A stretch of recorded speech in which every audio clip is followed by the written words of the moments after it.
നല്ല വൈകിട്ടപ്പ അവധി കിട്ടുമോ ഇതൊന്നാ സെറ്റപ്പ് ഇടാ അറിയണല്ല നിങ്ങടാ ഇന്ന് കക്കല വേറെ തോന്നിയ ഇത് വേറെ സാധനമാണ് ഇങ്ങനെ കക്കാൻ പാടില്ല. നിന്നെ പോലത്തെ കുറെ എണ്ണുള്ളതുകൊണ്ടാണ് ഈ നാട്ടിലെ പ്രശ്നം. ആ നീ എണീക്ക് ചോറ എടാ എന്റെ മനസ്സും അതേപോലെ ഒന്ന് പതറിയാലേ ഞാൻ നെയ്യാ ഇതേപോലെ നിന്റെ അവസ്ഥയിൽ തന്നെ എത്തൂലേ.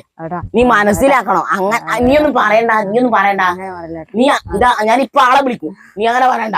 ആ അതാ ആടുന്ന് വിളി വന്നിട്ടാ. നീ ഇപ്പൊ നിന്നെ രക്ഷപ്പെടുത്തണ്ടിക്കല് ഇതാ ഇതിനകത്തേക്ക് ഇട്ട് വേഗം വന്നാല് ഇതെന്നാ പലചരക്കടയാ അല്ലടാ മൂലമറ്റം കോണേ ഇത് അതാ എന്റെ വിളി വന്നിട്ടാ.